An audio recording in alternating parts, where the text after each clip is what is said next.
আসসালামু আলাইকুম দর্শক, আমি আমার কাজ থেকে কিছুদিনের জন্য ছুটি নিয়ে অবসর কাটানোর জন্য বাড়ির বাইরে চলে গিয়েছিলাম।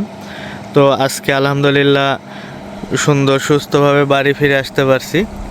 তো বাড়ি ফিরে আসার পরে আমি আমার পুকুরগুলো পর্যবেক্ষণ করে দেখতেছি, মানে আমার বাড়ির আশপাশ দিয়ে যে সমস্ত পুকুরগুলো আছে সেগুলো একটু ঘুরে ঘুরে দেখার জন্য বের হলাম।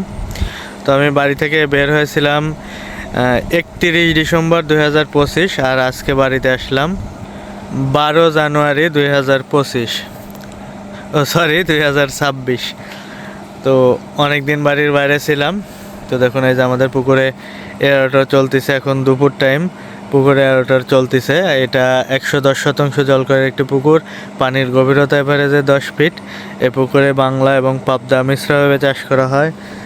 পাশে আরেকটা, এটা 45% জলকর, এভারেজে পানির গভীরতা এটা 8 থেকে 9 ফিট। এটাতেও বাংলা মাছের সাথে মিশ্রভাবে পাবদা চাষ করা হয়। এই যে আমার বাড়ি, আর বাড়ির পাশেই এটা এবং এটা এটা আমাদের নিজস্ব পুকুর এবং এটা লিজ নেওয়া পুকুর।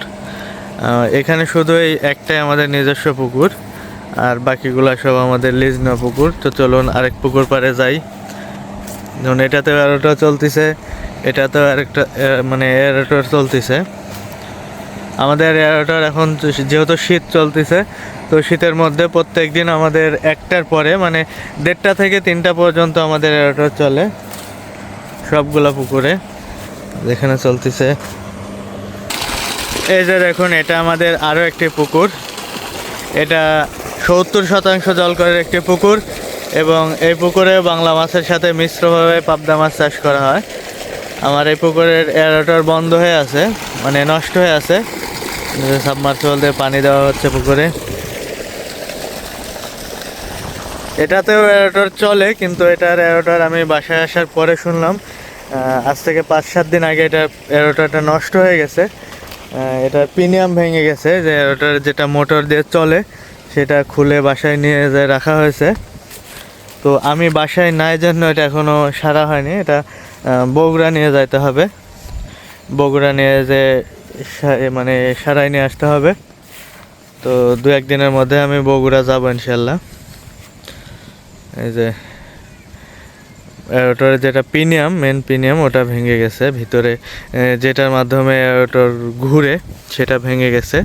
ওটা নতুন করে বানাই নিয়ে আসতে হবে। এটা নতুন কিনতে পাওয়া যায় না, নতুন পাওয়া যায় কিন্তু আমাদের এগুলার যে মডেল, এই মডেলের প্রিমিয়াম পাওয়া যাচ্ছে না। তো এটা বানাই নিয়ে আসতে হচ্ছে। এখন নতুন যেগুলো আসছে আপডেট, সেগুলোর প্রিমিয়াম পাওয়া যায়।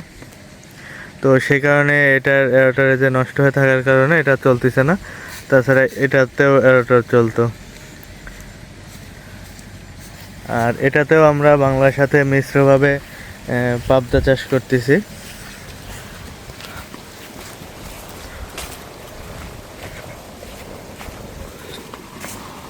আসলে পুকুরগুলো ঘুরে দেখতেছি আমি যে সব কিছু ঠিকঠাক আছে কি না। ওই যে ওই সাইডে মনে হচ্ছে যে একটা মাছ মরিছে নাকি, এমনিটাই সাদা হয়ে আছে। দেখি একটু কাছে যায়। এটা আসলে মাছ না, একটা বিষের প্যাকেট। দূর থেকে মনে হচ্ছিল যে মাছ কিনা, সাদা অংশ উপরের টুকু দেখা যাচ্ছিল। তো আমি যে কয়দিন বাড়ির বাইরে ছিলাম, আমার বাসার সাথে মাছ বিষয়ে কোনো কথা হয়নি, পুকুর বিষয়ে।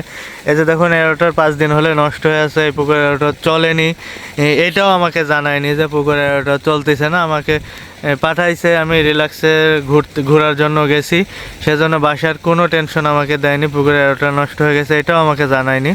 আমি আসার পরে এখানে আমাকে জানাইলো যে পুকুর এয়ারওয়াটার নষ্ট হয়ে গেছে একটা, এটা ঠিক করে নিয়ে আসতে হবে। আর এটা আমার জন্যেই ফালায় রাখা হয়েছে, এবং আমি ঘুরতে গেছি, আমার একটা পুকুর পড়ে আছে। আমি যে পুকুরের হিসাব দিয়েছিলাম যে পুকুরে মাছ দেওয়া হবে অল্প দিনের মধ্যে, হয়তো আপনাদেরকে দেখাতে পারবো না। তো আমি বাসায় নাই জন্য আমার ওই পুকুরে এখন পর্যন্ত মাছও দেওয়া হয়নি। আমি বাসায় আসছি, এখন ওই পুকুরে মাছ দেওয়া হবে ইনশাল্লাহ। তো চলুন এখান থেকে আরেক পুকুরে যাই। দেখুন, এখানে শুধু আমাদের যে পুকুরগুলা, এগুলাতে এয়ারওয়াটার চলতেছে। এটা প্রথম দেখাইছি, ওই পাশে আমার বাড়ি, আর এটা পুকুর। এই যে এটা দেখছেন, ওইটার পাশে একটা পুকুর, আর ওইদিকে দেখাইছে যে এই সমস্ত পুকুরগুলো আছে। একটা পুকুরে কোনো এয়ারওয়াটার নাই, এগুলা অন্যর পুকুর, এগুলাতে নাই। এগুলাতে নাই, ওর পাশে আরও আছে, ওগুলাতেও নাই। এই যে এই আম গাছগুলো আমাদের এখনো দেখতেছি আমের মুকুল আসেনি।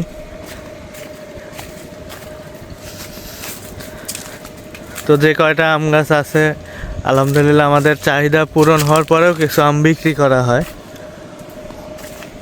এই যে এই গাছটাতে দেখতেছি কিছু মুকুল আসছে, এটা হাড়িভাঙ্গা আমের গাছ।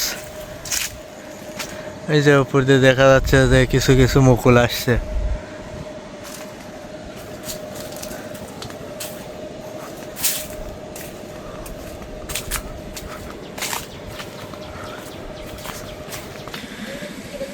এই যে দেখুন আরো একটি পুকুর, এটা ছোট 25% জলকরের একটি পুকুর। এই পুকুরে আমরা পদ্মার পোনা মজুত রাখছি পরীক্ষামূলক দেখার জন্য যে আসলে পদ্মার পোনা ভালো না আমরা G3 নিয়ে আসতেছিলাম সেটা ভালো। আসলে এর আগে কখনো পদ্মার মাছ এভাবে চাষ করিনি, তো এবার প্রথম পরীক্ষামূলক দেখার জন্য এখানে পদ্মার পোনা চাপে রাখছি, পরে এখান থেকে তুলে অন্য পুকুরে চাষে দেওয়া হবে। তো এই 25 শতক জায়গা এটাতে পদ্মার পোনা চাষে দেওয়া হয়েছে। এখানেও দেখুন একটা ভেঞ্চুরি এয়ারটার চলতেছে।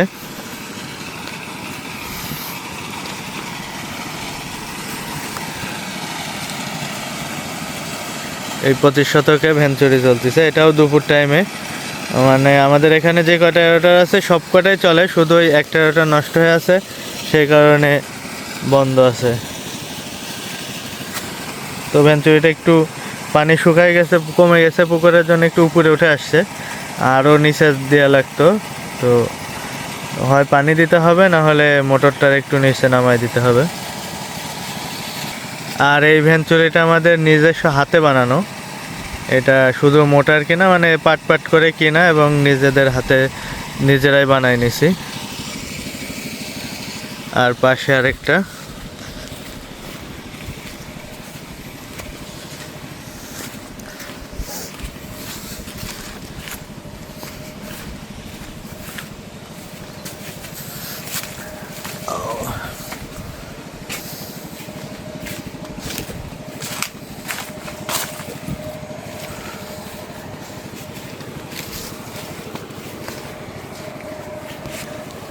এই যে আরো একটা,